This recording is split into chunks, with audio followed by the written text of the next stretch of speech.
Hello दोस्तों, नमस्कार। मैं बीके पाठक स्वागत करता हूं आप सभी का आपके अपने यूट्यूब चैनल राजस्थान परीक्षा पर। आप सबका बहुत बहुत स्वागत है, अभिनंदन है। और दोस्तों, आरआरबी एएलपी टेक्नीशियन हम कस चुके हैं कमर। क्या आप हो तैयार? बताओ, हो ना? तो चलो काम करेंगे, अच्छा काम करेंगे।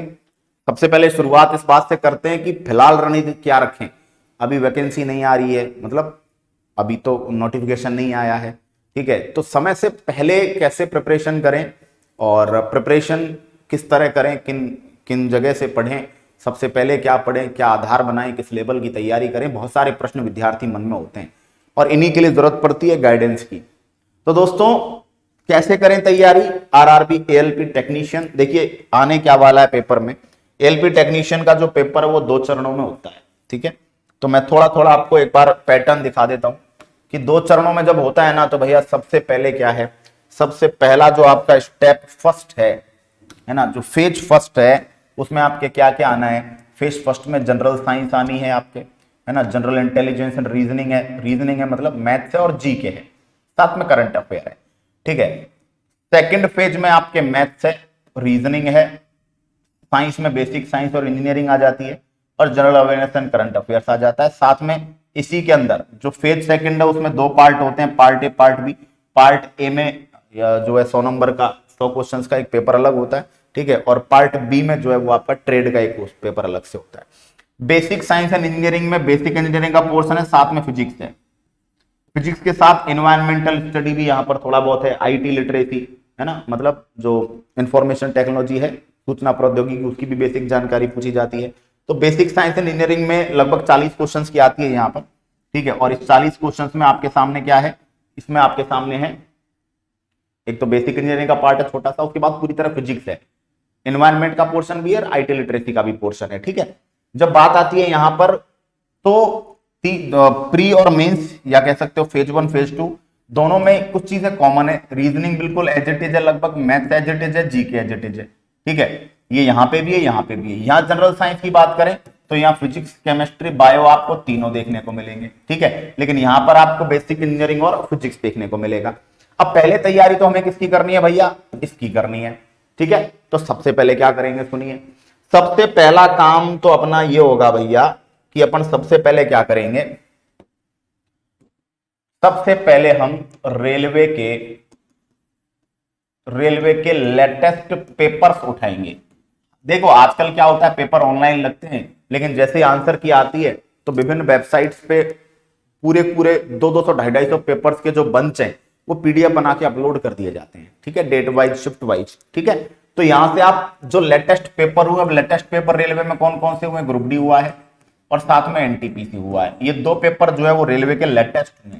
तो सबसे पहले तो आपको क्या करना है, अब देखो रेलवे की तैयारी करने वाला विद्यार्थी ज्यादातर वो है जिसने हाल ही में ग्रुप डी दिया है, उससे पहले एनटीपीसी दिया है, तो थोड़ा थोड़ा नॉलेज है उसे। तो ये पेपर डाउनलोड करके रख लीजिए, ठीक है। उसके बाद आप क्या करिएगा, उसके बाद आप सिलेबस के पीछे पढ़िए। जो सिलेबस है उसको पॉइंट टू पॉइंट पढ़ना क्या कीजिए, स्टार्ट, पॉइंट टू पॉइंट, ठीक है। इसको स्टार्ट कीजिए पढ़ना। साथ ही साथ आपको क्या करना है कि इनको भी एनालाइज करना है। जो पेपर हैं पुराने, इनको एनालाइज करना है। एनालाइज करने का मतलब है इनसे आपको पता चल जाएगा लेवल, इससे आपको पता चल जाएगा कि भाई, जैसे मान लो आपने क्या किया, एक मैथ्स पढ़ी आपने, मैथ्स में आपने अंकगणित पढ़ी, अरिथमेटिक पढ़ी, उसके बाद इन पेपर को खोल के देखा। अब हर पेपर में 2-2 5-5 क्वेश्चन अंकगणित के होंगे, 8-8 और 10 क्वेश्चन भी होंगे। तो आप क्या करोगे, उन क्वेश्चंस को मेजर करके देखोगे कि यार आपने जिस तरह का पढ़ा है, क्या ये क्वेश्चंस उस लेवल से हो पा रहे हैं कि नहीं हो पा रहे। अगर आपको लगा कि नहीं यार, नहीं पार पड़ रही है, तो आप फिर अपनी तैयारी का लेवल बढ़ाओ, ठीक है। तो आप सबसे पहले क्या करोगे, प्रीवियस पेपर्स को देखते हुए लेवल चेक करोगे। अगर आपसे बात करी जाए साइंस की, तो साइंस में आप कहां से स्टार्ट करो? साइंस में एनसीईआरटी 9th 10th पढ़ो। सबसे पहले एनसीईआरटी 9th 10th पढ़ो। साथ ही साथ एनसीईआरटी से ही क्वेश्चन प्रैक्टिस करो।